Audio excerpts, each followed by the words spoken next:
Most car lifts are an afterthought. Atlas Elite Lifts designs architecturally refined car lift systems for luxury homes, high-end condominiums, premium dealerships, and commercial spaces. No bulky industrial equipment, no compromise on design, just seamless integration and precision engineering that is so beautiful, it's Batcave ready. You truly have to see an Atlas to believe it. Visit www.atlaselitelifts.com today. Okay, so you've got this amazing guy, but he's a master plasterer from, the old country, Croatia, Bosnia, Serbia, like that area. So everything that he did, if you got to work alongside him, awesome, but he couldn't describe what he was doing. He wasn't going to write an SOP on how to do it. His timesheet was barely legible.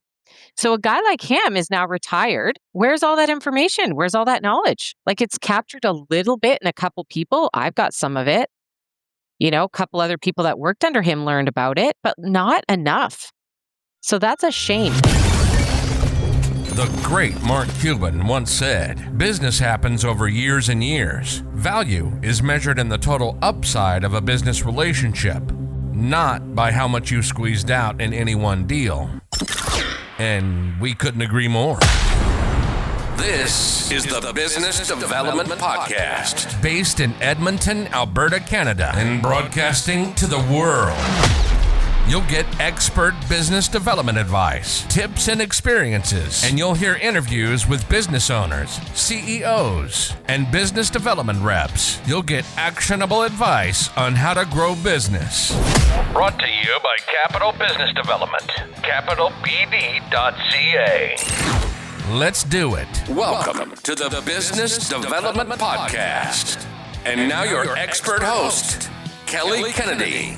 Hello, welcome to episode 340 of the Business Development Podcast. And today it is my absolute pleasure to bring you Manja Horner. Manja is a learning experience strategist and the founder of Boost, where she helps trades and construction companies transform their workforce through powerful digital-first training systems.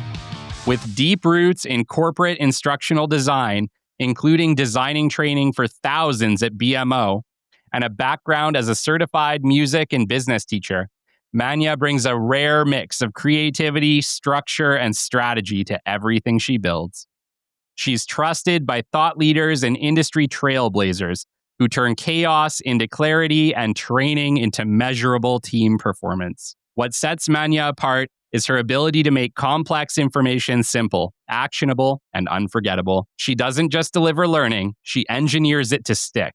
If you're ready to future-proof your workforce and turn your people into your biggest competitive advantage, Manja is the partner you want in your corner. Manja, it's an honor to have you on today. What an intro. Can I have you follow me everywhere? That is so kind. Thank you for having me. I'm really excited to talk to you today, honestly. Me too. First off, two things that we've never touched on this show in 340 episodes. Learning design, which is funny because my fiance actually works in learning design and we just have never really put those two things together on the BDP. And then obviously the very specific focus to HR and learning design solutions for the trades, which is something that I know when we started talking about me being in Alberta, I'm like, yes, let's do more of this. I need to learn more. So I'm equally excited to have this conversation and just kind of learn how you ended up on this path, which has been very interesting, from music teaching through corporate all the way into the learning design you do today. So very excited to have you here. So thanks for coming. Yeah, it's interesting because I always wondered what I would want it to be when I grew up, and I never really could pinpoint that. And I've often felt like I've meandered through life. But I had a really interesting conversation. I asked a question one time to the president of Maple Leaf Sports and Entertainment in Toronto, and he manages the Air Canada Centre and concerts and the Maple Leafs and all of these sports and entertainment. And it was in university, and I asked him, how did you get to be qualified to do this job? And he said, you know what? I worked in all of the pieces and suddenly at this stage in my life, they all came together and I'm qualified for this role. And so I've held on to that because now I don't feel so bad that my journey has meandered. It's brought me here. Well, we all do kind of find ourselves on a path and we don't know where it leads. And I think maybe that's the excitement about entrepreneurship that I've found on my journey. It was funny, like I just did an interview like an hour ago, and we were talking about how I could have never looked at my start into entrepreneurship, or even if you look at the journey as a whole, I could have never seen how all of the pieces would lead me to the path that I'm at today with regards to, what we're building with the Catalyst Club and what we're building with coaching, and how even the company has gone from essentially consulting into a lot more of like a fractional leadership model for anything that we do on that model. So you don't see where you're going, but everything, you're absolutely right, comes together to say, this is the path and you're on it and now you're qualified to do those things. It's pretty amazing. I think entrepreneurship is a journey and probably one of the coolest journeys I've ever been on. Agreed. Take us, to the beginning though, Manja. Like you've had a very interesting career. I think you're the very first, violin teacher we've ever had on the show. So that's pretty exciting. But just walk us through your journey. Did you always plan to be an entrepreneur? Show us those paths. Okay, I got to take you back kind of far for this, if you don't mind. Absolutely. I had a really unconventional education myself. I had a mix of homeschool, Christian private school, and homeschool again, and public. And the reason for that was I had my older sister, who's still living. I have an older sister, and at the time she had cancer. So she was 5. I was just a year younger, and so we got started on this unconventional journey of homeschooling way before it was cool. We're talking 1990. Yeah. So that kind of started this, I don't know, expectation and of learning in a different way. And homeschooling actually does motivate children differently than public school. You have to become pretty self-driven. You get really self-directed.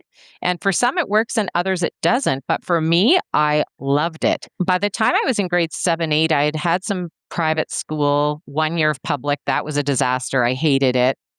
And when I was grade 8, I really completed my music education studies. I got to the point where I could actually be qualified as a music teacher by the age of 13. Wow. And that same year, my dad, who owned a construction company, he was really like at his peak.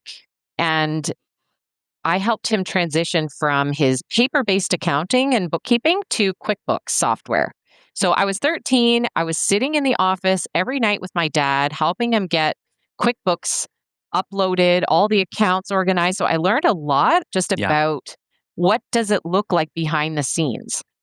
I actually did a lot of data management for him and like data input over my young teenage years. I will preface, we had no TV, so there was a lot of spare time. I was happy to help. I loved it. I loved it. We had dial-up internet out in the country, and it was great. So that's a little bit of that behind the scenes of a trades company. And then I was a music teacher a few years later. So I was already starting to teach professionally from the age of 16 to 26. I had a music studio with anywhere from 20 to 40 students. Wow. So I was pretty busy during those years teaching. I taught young kids. I taught adults in various styles of classical to Cape Breton style fiddle. Got to learn with some really cool people. So I was already creating lesson plans. I was strategizing like long-term to get students to examinations, and like it's a whole thing. Yeah. So that's not typical for a teenager. No. And then through the teen years, I was also working for my dad's company, working on job sites. He paid really well, and he loved having his 3 girls working in his business because he did heritage restoration. So we were working on historic building sites, and we were part of preservation. So he would give us a room to strip all the paint out of. And he liked it because we weren't hard on the material. We weren't hard on that heritage pine, for example, which is really soft. We were very precise and we were careful. And we knew that this was contributing to our family's bottom line. So we weren't trying to dog it and waste time. Like we were hard workers. We did a good job and we learned a lot about restoration and preservation. So I was on job sites in the shop, replicating wood components, spindles, wood windows. Like we got to be part of manufacturing. Wow. So that was really cool. So I got a little bit of insight into carpentry, construction, the trades early on, but I was also a musician. So I had already a weird high school experience. Yeah. And then it was like, okay, it's high school graduation. What are you going to do when you grow up? My dream was to get into music. Ultimately, I wanted to be a fiddler for Shania Twain. Oh, wow. And I was effing good. I probably should have, but my dad, I remember he was a professional musician in his young days, and he said, you know what? You can't make money as a musician. You should probably pick something else. Oh, I picked business. I Yeah. didn't really know what else to do. And I knew I loved businesses and how they ran. And I always thought that I wanted to work for myself. So I did a business degree and then kept working the music studio. And then I thought, you know what? I'm going to like pursue a little bit of higher education in this, in the education space. So I went back to university at University of Toronto and did a teaching degree. And that was kind of mid-20s. So I'm qualified to teach business and music at high school. But turns out you can't swear at high schoolers, and it's really an annoying job. So anybody who's a teacher, kudos to you, because being in high school as a music teacher or business teacher was Yeah. not my thing, especially at the age of 25. I was just like, screw this. I don't know. I probably shouldn't swear on your show. Sorry about that. That's okay. That's okay. You said effing and not the actual words. We're good. Okay. Okay. Sorry. I will I'll pare back on the swear words. I work in the blue collar. Yeah, It's like, I know that. it's a thing. I know it well. Yeah. So I basically, after all of these things, I had this qualification and I went, I don't really want to work in high school. So I'm going to look at something different.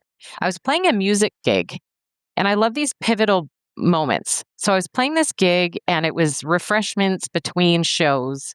And I was talking to a woman I knew pretty well who was a teacher. And I said, oh, I don't want to be a teacher. I don't know what I want to do with this. I know it's not high school. And there was another woman, actually a brilliant flute player, world class. And she said, oh, you should check out what I do. I work for the Club Med of corporate training. And I had never heard the term corporate training before. Mhm. I didn't even know what that meant. But she worked for BMO at the Institute for Learning, and she had a PhD in adult education. She was this brilliant woman. She introduced me to BMO Institute for Learning and the world of corporate training. So I got hired the day after I did a 1-month internship. So basically, I said to the hiring manager, Doug, who's currently one of my best friends, like just love Doug to pieces. I said to him after being introduced, I have to do a 1-month internship to finish up this program. Any chance you want me to come and work for you for free, you can give me a random project. I'll give it a try and we'll see how it works. So I got hired the day after that as an instructional designer. So that concluded, and that was my foray into corporate training. Okay. Like I said before, this is the very first time that learning design or instructional design has ever been said in 340 episodes on this show. So I can already tell, our listeners may be obviously understanding this is creating learning programs. I think maybe they can put those things together.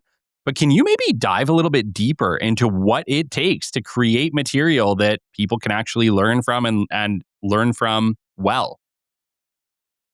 Okay, so I love this. This is a labor-intensive process. This is a very, very well-developed skill set. If you hear of people who are curriculum designers or instructional designers or learning experience design, there's a lot that goes into this. So basically, you are taking subject matter expertise from somebody or a group of people, and you are using that and you're being influenced by the end user. So you do a lot of research. Who's the end user? What's their world? What do they need to know? How do they need to use this information? What's their mindset that needs to change? There's a lot of behavior modification, honestly, a lot of psychology, a lot of neuroscience. And so you have to understand all about the brain's plasticity, how it works, how people learn, how learning sticks, how to develop skills. And then you take all the knowledge from somebody who's trying to get, like, we've got all this information, we need people to know it and do better. So you take that kind of stuff and you take your understanding of how adults learn best and you mash them together. And then you create a program that means you get the outcome you want. So people can know something differently, they can do something better, and they think in a different way, and you can measure that. So it's a whole process, really, to get people's behavior to change and some sort of information to stick. So it's quite complex. And at the bank, what that meant was I was in charge of a lot of sales, customer conversations, leadership, coaching. So I did all of that for branch world. Okay. So anybody at the branch level, we were responsible for training them. So it was a lot of responsibility. Wow. Okay. That's really interesting to see it from a corporate side because the only way that I have seen it specifically is, with Shelby's work at Nate, right? So through like an institution, I've never heard of it specifically at a corporation until I met you and we kind of started Mhm. discussing what this was. I had no idea that there were essentially learning designers at Yeah. institution level.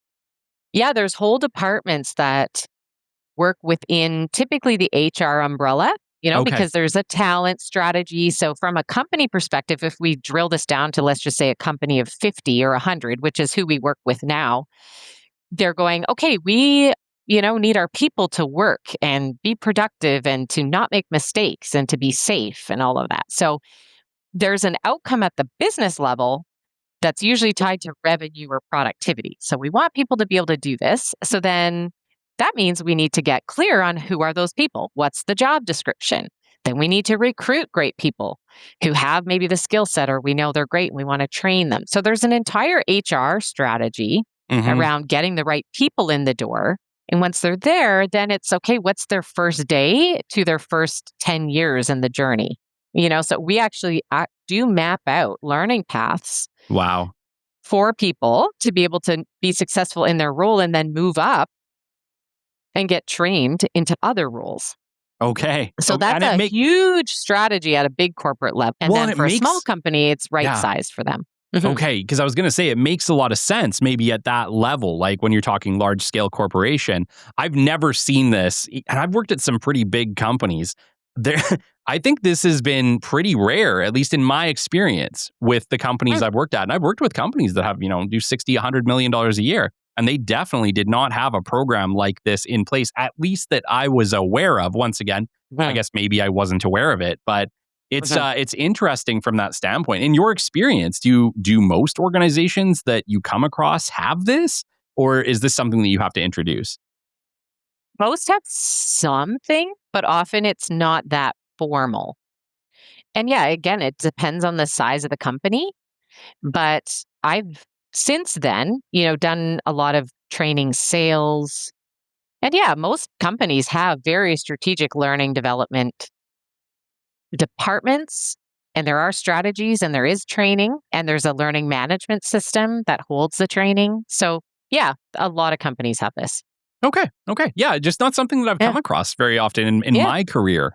So I do find it interesting. Obviously, throughout that time working at BMO and other organizations you worked at, large scale companies, you've probably learned what works and what doesn't work. And I think maybe I'd like to chat a little bit about that because I Mm. think if companies could do more of what works and maybe understand how to put together an LMS or a learning management system, something along those lines, they could be more effective at this. What have you seen when you're working with different companies with regards to what has worked that you've seen, and then maybe what are companies doing that isn't as effective?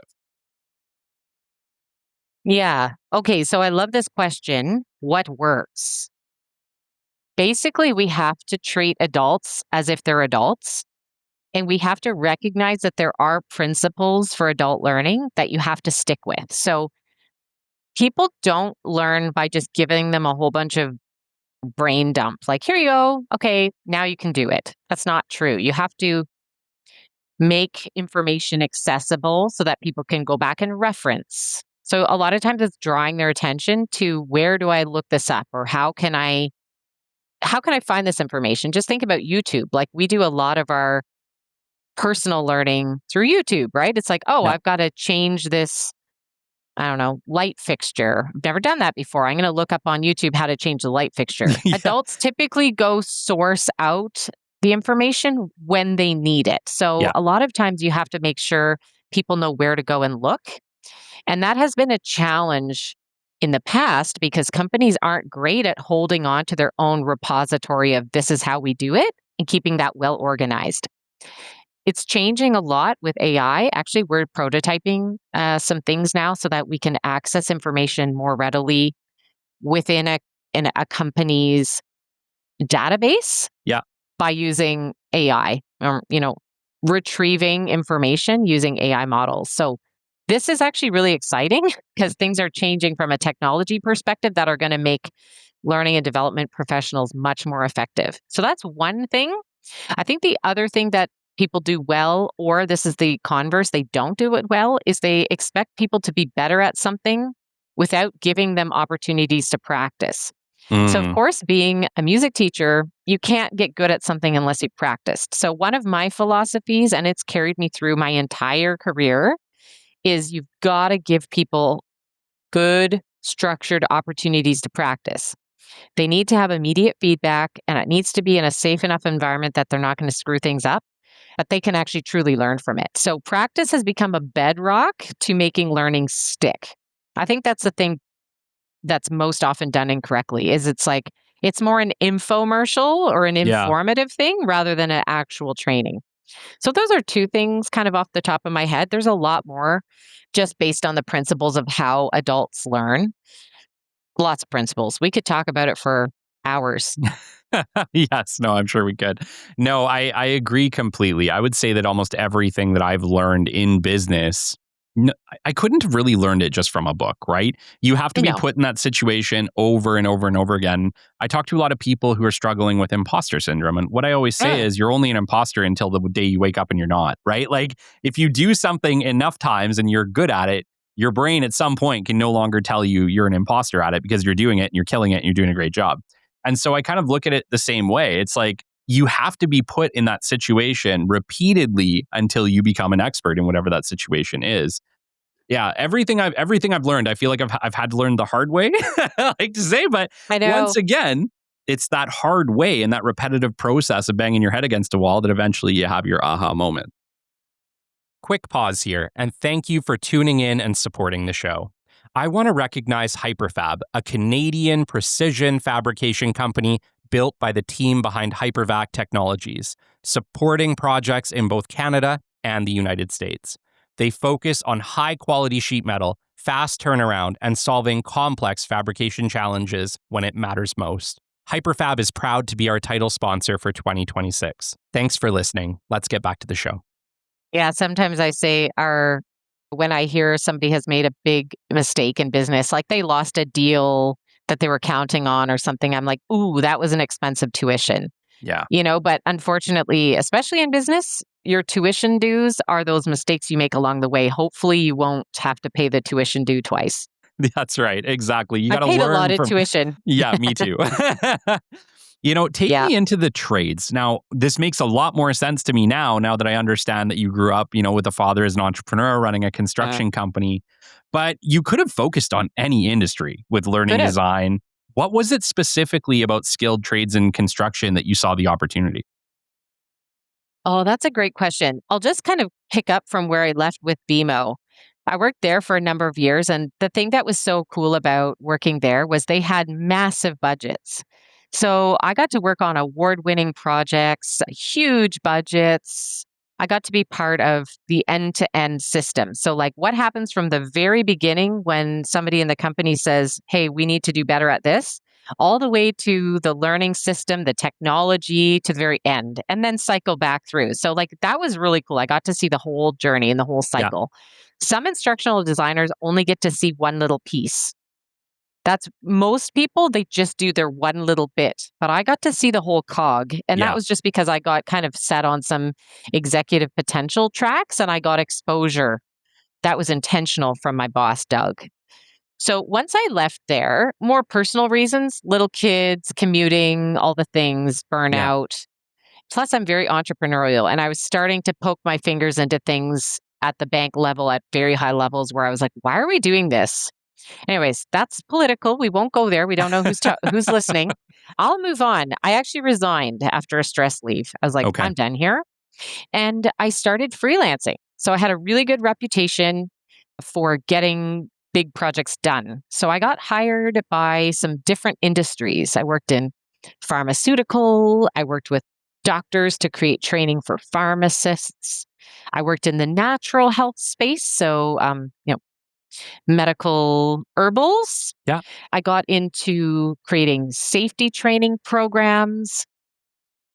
training consultants on how to deliver stuff. Like I just got into all these different models. And what I loved about that was I was like, oh, okay, we do training for companies, but there's different ways of creating training and selling it. So Yeah. that was kind of cool. I just got into different business models. I got exposure to a lot of different things and then realized I've got my own intellectual property. I actually have my own ideas and I could train people on those. Yeah. And so that really kind of opened my eyes to, I can build stuff that I own that I can train people on. Wow. And that was kind of cool.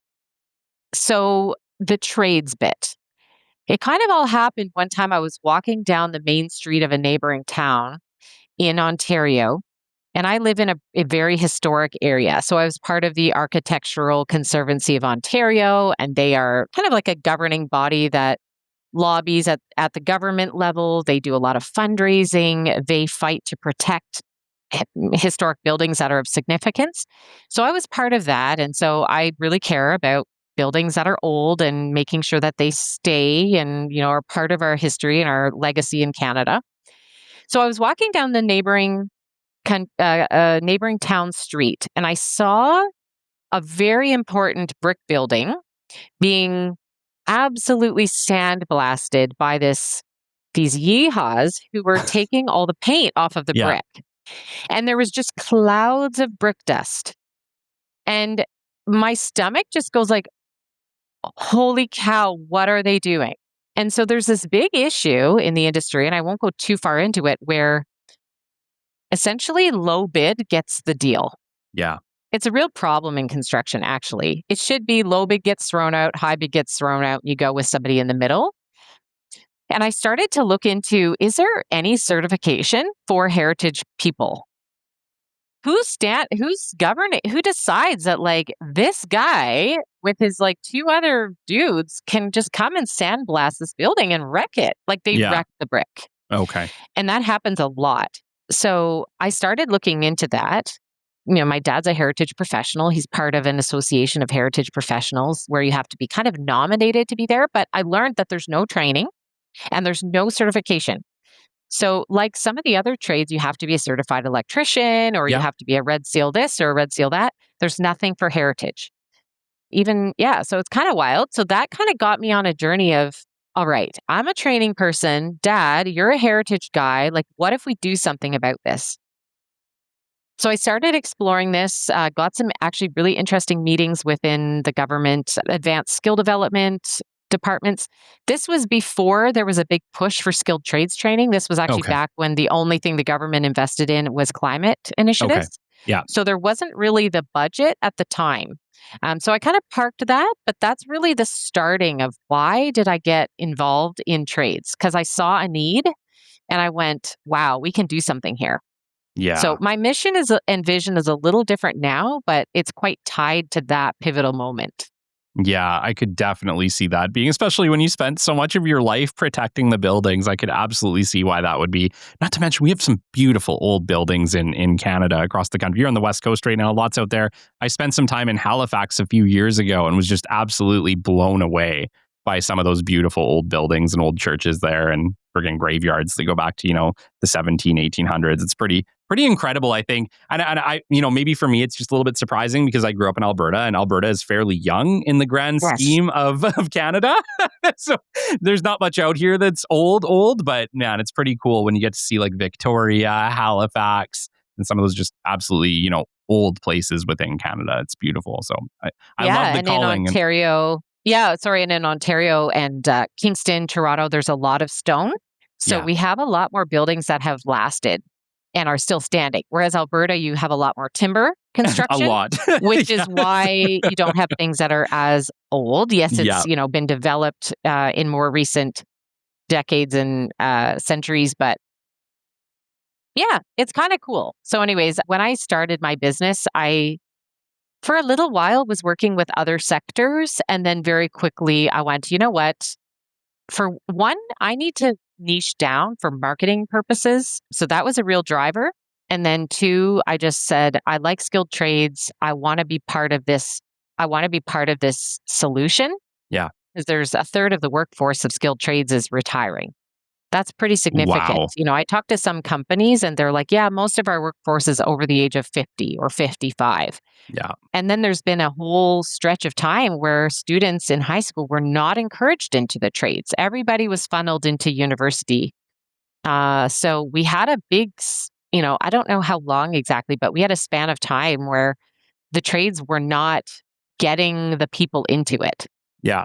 That's shifting as the governments across Canada are going, oh no, we've got a gaping hole in our skilled trades workforce.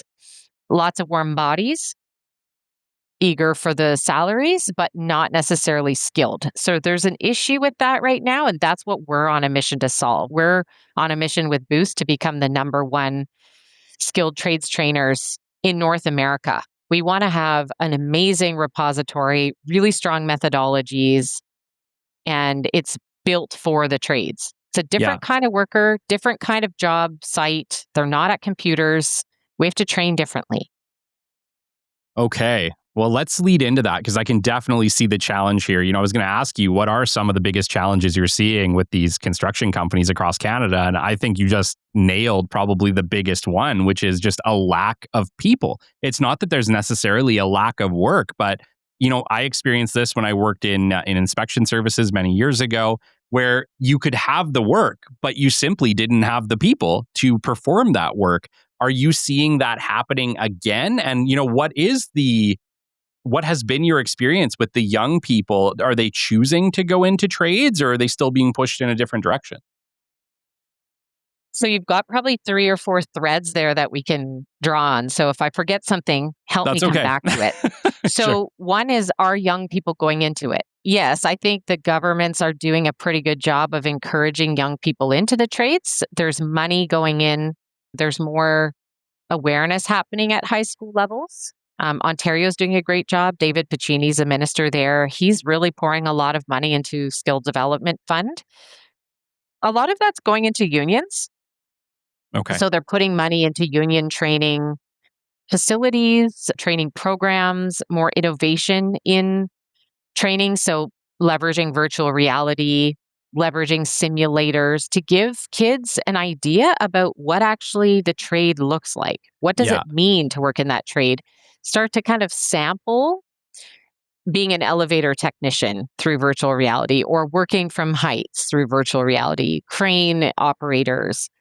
They're doing more almost like student trade shows, student competitions, Skills Ontario. So there's definitely a lot happening there. BC's got a boom in building. I don't know what's going on in Alberta as much. I'm hearing from some of the unions it's a little quieter, but unions don't have as big of a presence in Alberta. So yeah, I'd say there's progress. Okay. And I would say also there's a lot of, let's just say, warm bodies. There's definitely newcomers to Canada that they're trying to get in the trades. But what we're missing is that middle skill. So you got people really skilled leaving. You've got lots of new ones. And then you've got people like some in the middle, but that's where the gap is. I see. So what's being demanded is people don't stick with a job for 30, 40, 50 years. Yeah. And develop that deep expertise. We're trying to get them skilled up within 15. So it's just like we're trying to shrink how long it takes for people to get good. And that's really challenging. So what we're working on right now is knowledge capture. Yeah. From more senior tradespeople. We've got lots of technology. We've got cameras. We've got GoPros. We have audio. We've got screen captures. So we're trying to do more around capturing knowledge, databasing it, making it then accessible for younger people and being able to train on it. So that's our effort. That's a mission for sure.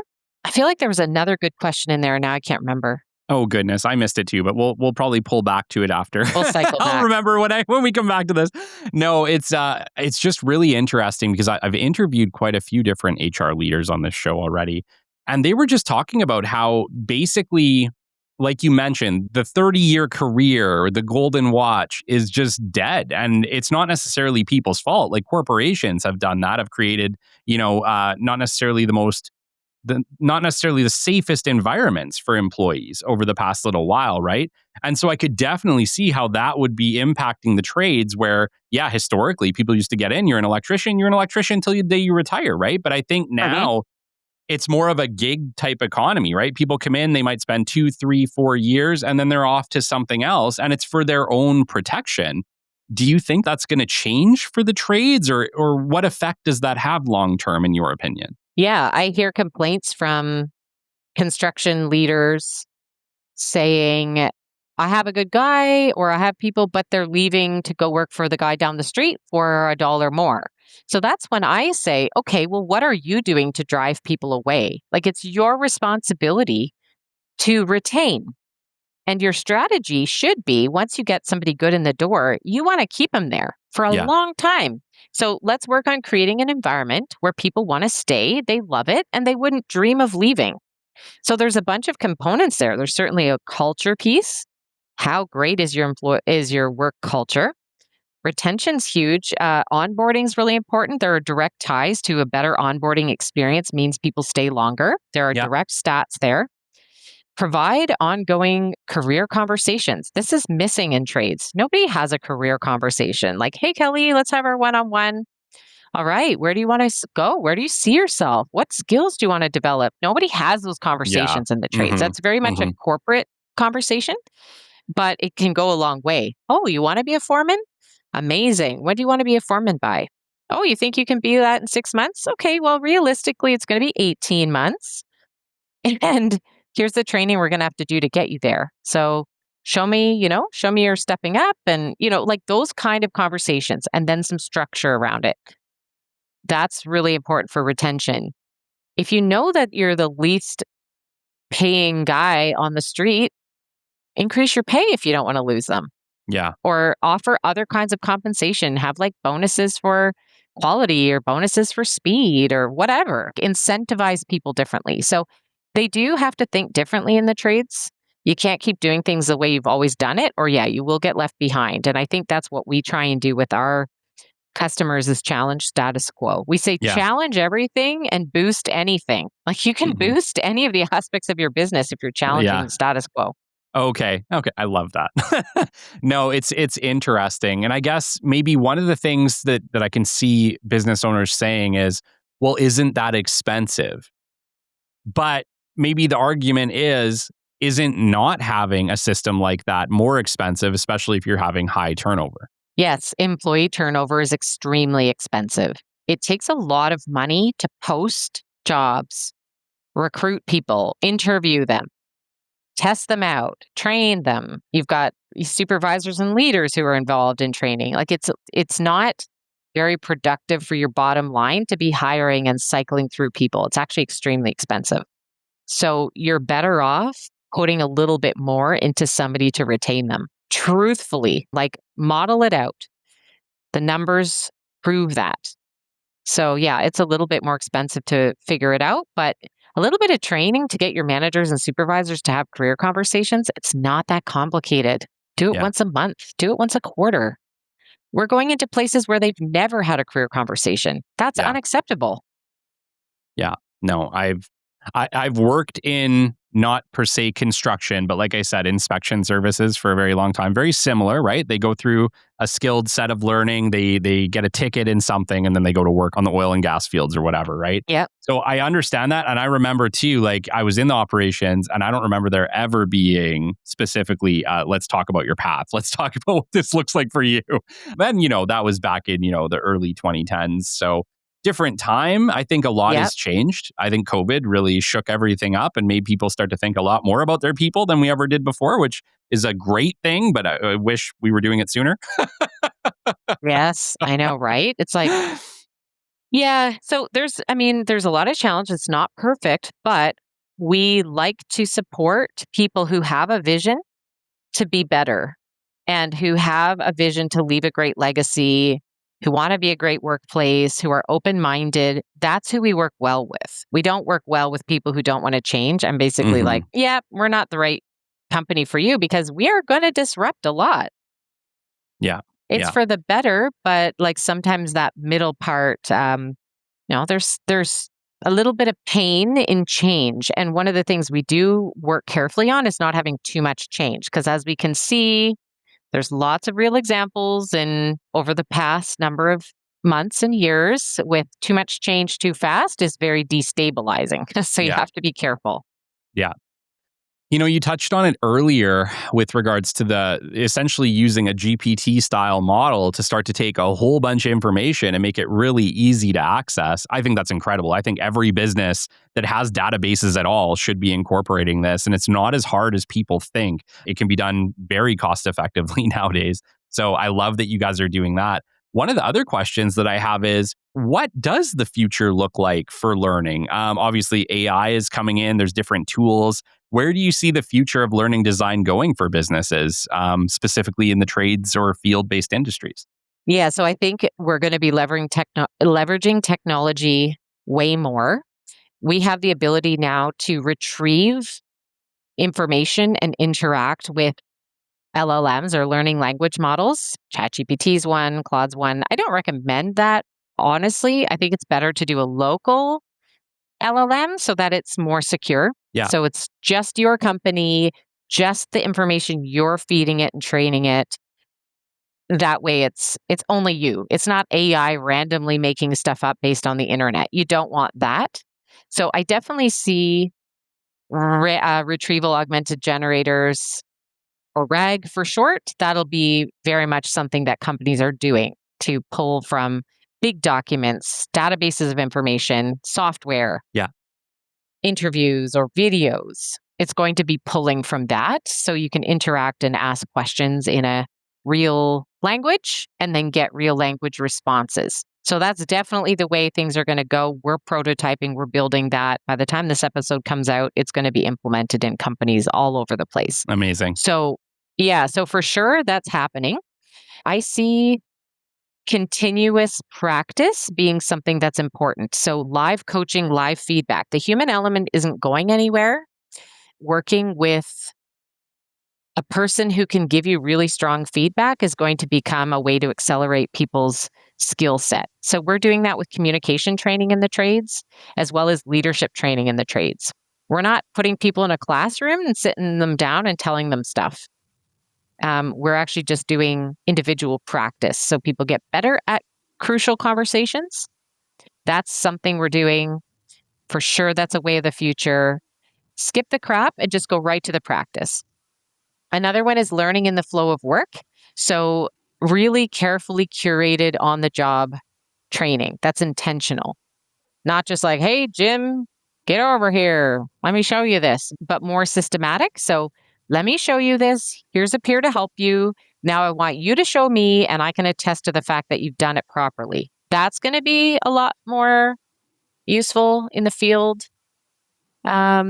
And then just having access to technology on your phone, being able to pull up information in the moment, that's certainly going to be very, very much the way of the future. This idea of having your own repository of how we do things around here. So kind of your own YouTube channel. Yeah. I say YouTube in air quotes, but just like encouraging companies to collect data and training and store it better so people have access to the way you want it done. I love that. Because they're going to go looking how to do something, and you don't want them looking at Tom on YouTube. You want them looking at how we do it here in our own internal video repository. Oh my gosh. Why have I never heard of that before? Every company should be doing that. Yeah. And it's so available. I mean, we can set up tripods on the job and just like video stuff. Yeah. You know, we can hire a dude to follow people around on a job site and video them. Yeah. Like, it's not that expensive. Amazing. Because it seems very simple, right? But I don't think I've worked at any company that sat me down and said, hey, why don't you check out these videos on how we do things? It's like, we could have been doing that for 20 years. Yeah. Well, and just think, okay, so going back to my experience within the heritage trades, you're talking real craftsmen, okay? And so I remember the company I worked for with my dad, we had an amazing Eastern European guy named Bronco. So Bronco, his English was pretty tough. Even after a long time being here, it was hard to understand him. And his English writing skills were really poor. You needed a decoder to understand what he was doing, handwritten timesheets. Yeah. Okay, so you've got this amazing guy, but he's a master plasterer from, the old country, again in quotes, Croatia, Bosnia, Serbia, like that area. Yeah. So everything that he did, if you got to work alongside him, awesome, but he couldn't describe what he was doing. Okay. He wasn't going to write an SOP on how to do it. His timesheet was barely legible. So a guy like him is now retired. Where's all that information? Where's all that knowledge? It's captured a little bit in a couple people. I've got some of it. A couple other people that worked under him learned about it, but not enough. So that's a shame. I've worked alongside guys from England who built and restored wooden windows with old hardware. That's lessons learned that are just gone. Yes. Yeah. And it's not that hard to video them doing something and then have them talk through what are you watching for and what mistakes should you avoid here and what would you do differently next time? Or if you were giving me feedback on it, what would you tell me? Just asking some questions and getting them to talk through a process while you're videoing them, you could take that into something useful. Wow. Could you ever? Really, what we're talking about is YouTube, but essentially on a corporate or level. TikTok. Yeah, exactly. But on a corporate level where it's TikTokers. This is now internal information. You could take those videos and that data, you could upload that into, a GPT style, whatever you call it. Right. And you could have all of that data in one place to be able to just search at the snap of your fingers. That's amazing. The way to go. So we built that out and it's in companies. And I'm so excited that this technology is here because so cool. 15 years ago, we had intranets. Okay, big companies have their own internal knowledge management. We had them full of stuff and it was all stuck because nobody knew where to get the information. So we're at a good place technology-wise. I know a lot of people are really worried about what AI is going to do and it's going to take our jobs. If you're worried about that, start learning it. Yep. Because if you don't know how to use it, it's going to be scary. And if you think about it from the standpoint of right now, we're all at an even learning level, right? Anybody listening to the show right now could learn a new AI-based program in 3 weeks. Just pick one and start learning it. And over time, you'll learn 5 and 10 and 15, and you will be able to 5 to 10x your productivity overnight, making yourself incredibly valuable. I think the people that are afraid, like you said, I love what you said there. You shouldn't be afraid. Just start learning how to use it. Yeah, and start learning the core fundamentals. If you're worried about ChatGPT or Claude or Grok or any of these things, just start learning about what is an LLM, what is machine learning, and read a book that's maybe, 8 years old and just understand the core fundamentals. It's not as alarming when you look at it from that perspective. Yeah. And you can then start to see the value for your own industry. Lots to think about and talk about in AI. I mean, every 6 months we're seeing, even in shorter time, we're seeing huge leaps. So yeah. It's hard to predict where this will go. They're saying that AI doubles in power every 6 months. And basically it's I forget the number, but let's call it 1,000 times more powerful in 2028 than it was in 2023. I believe that's the statistic. And it's that's we wild. Can't even imagine what that looks like yet, right? But it's going to be big and it's going to change everything. Yeah. Manja, take us into Boost. We've obviously been talking about your experience and learning design. What is Boost specifically? Who is it for? What do you do? Who do you help? And how do people find it? Awesome. Okay, so we've got 2 divisions for Boost. We have boostunions.com. And there we're working with skilled trades unions across North America, mainly modernizing the way that they handle their operations. So that's business optimization at the office, it's HR foundations, and it's just helping those offices run better, mainly from a people perspective. So leadership and then all the staff at the office. You're taking tradespeople who got elected and are now running multi-million-dollar businesses, and they've never had that business training, or maybe 2 weeks, but not a lot. So we're really a lifeline there. And I love it because we're helping people who want to leave a legacy, who want to leave a place better than when they got the job. So I love that. We also build training that goes to union members.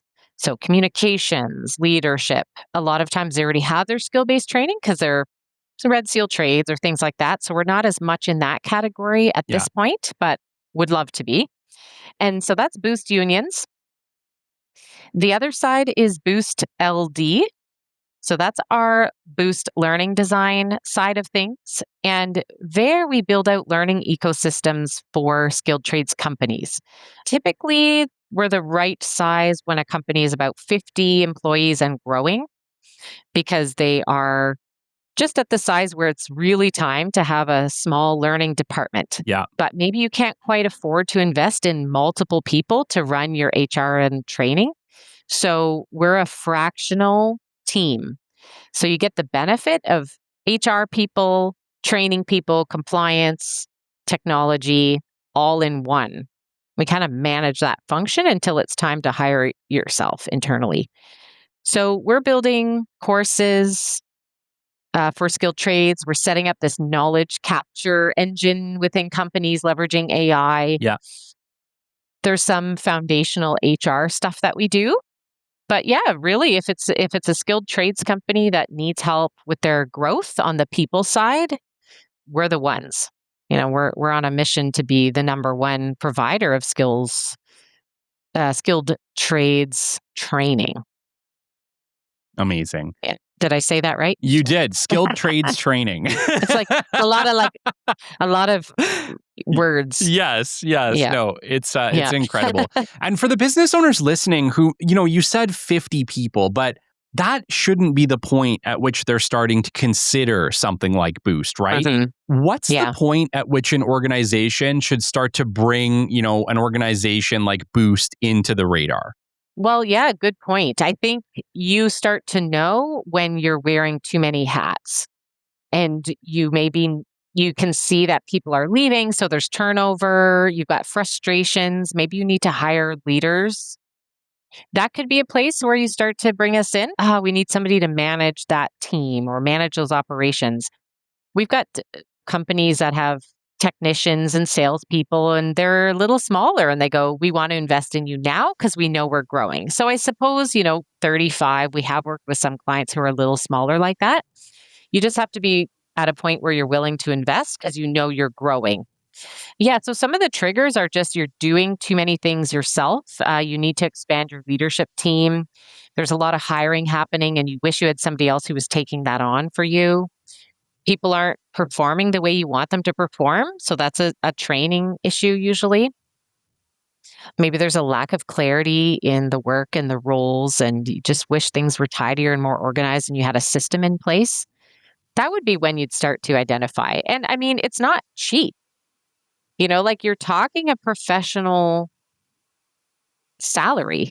So you can expect to be spending 120, 150, 180,000 in a year to get this all set up and working. So it's an investment.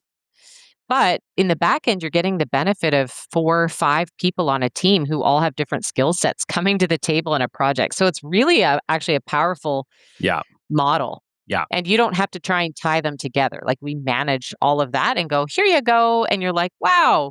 So I can give you an example of one client if you're curious. Sure. Yeah, please. So they're a transit maintenance company. So they maintain a train line. There's only 40 employees and technicians, but they're very skilled, and it's highly regulated. So this is a compliance issue. So it's like, okay, we built out the entire learning ecosystem for them, from the technology, the learning management system, all the training courses, all the learning paths, teaching their leaders how to coach. We did everything for them.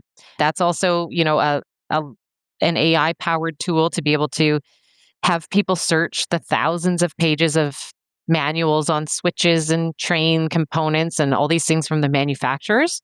So yeah, we built that out. So that's an example of a project. Okay. And obviously, like you said, if something goes wrong, here's the other side to that. You've put together a very robust training system. These people are obviously not just certified, but they're checked for competency, which is the big thing about learning design. Yep. And if something goes wrong, if something, God forbid, happens to that train line, and eventually, obviously, regulatory is going to come down on anything like that hard. these people can actually say, hey, look, we actually trained our people. We've put them through, robust, structured training. They have access to everything they could ever need on their phone. We've done everything we could to make them successful. And, it sucks that happened, but we did what we could. And at least they have that in place. Yeah, it definitely reduces risk. And a lot of industries require this kind of reporting to show that people have the qualifications. Yes, but it also reduces cost because it's very costly in the trades when people make mistakes. Yeah. So the more you can give clear direction and monitor and make sure they have the skill set, the more you can reduce costs with mistakes. Obviously, there's safety risks and cost. That's why health and safety is such a giant training sector, because you've got human lives at stake there. Yeah, so reputational risk. You want to have a high quality. You want your customers to keep coming back. That's definitely a reputational monetary risk. So it's a big part. I mean, when you're in a business of people, moving things, creating things, tearing them down, building them up, you need a well-skilled, well-trained workforce to be able to be profitable. And it's interesting because I think your particular services kind of fit in this spot that people aren't thinking about until they think about it, right? Like when we look at an organization, we think about operations, we think about HR, we think about safety, we think about, the workers in the field, but it hasn't come up a ton. And I'm not saying that it doesn't. It's just in my experience, it hasn't come up a ton where it's like, how do we actually teach these people and make sure that they're competent and they know what they're doing? Obviously, it comes up in the conversation, but I think the idea that someone can hire a company like Boost to help them with this, it feels a little bit revolutionary to me. Oh, well, that's cool. I love it. Yeah, right now we're just trying not to be the best kept secret. Yes, so we're quite actively out there talking about what we're doing. We do a lot of door knocking and handshaking. It's a little old school in some of the trades, especially unions. We're fine with that. It's real relationship building. I go on podcasts like this, trying to put out more long form content online. But yeah, it's really just about not being the best kept secret. Yeah. And we really do have a heart for the trades. As you can probably, hopefully has come out in my stories. I do genuinely care. I care about this issue with skilled labor being at a shortage. It's not good for our company, like our country. It's not good for our economy. This is the backbone of our economy and keeping infrastructure well maintained and stable.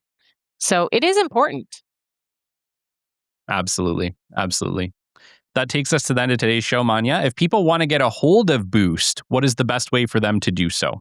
Probably just look for us online. You can connect with me personally on LinkedIn. Love to hear from you, or on Instagram. But check out our website, boostld.com. Probably most of your listeners are going to be in that category rather than the union side. Yes. But yeah, boostld.com. Feel free to go check us out and see what we're up to right now. And if you know somebody who could use this help, reach out. I have lots of things that I can send you and you can share with your friends or colleagues. We'll be happy to have a conversation. Amazing. And if you're hearing this right now, obviously the links for Boost will be in the show notes for this. It'll be all over LinkedIn. We'll be tagging Manja, so you'll be able to click her and follow her. Manja, it's been an absolute pleasure having you on today. Thank you for coming. Hey, thanks for inviting me. This is such a great platform. I appreciate it. It's my pleasure. Until next time, you've been listening to the Business Development Podcast, and we will catch you on the flip side. This has been the Business Development Podcast with Kelly Kennedy. Kelly has 15 years in sales and business development experience within the Alberta oil and gas industry and founded his own business development firm in 2020. His passion and his specialization is in customer relationship generation and business development. The show is brought to you by Capital Business Development, your business development specialists. For more, we invite you to the website at www.capitalbd.ca. See you next time on the Business Development Podcast.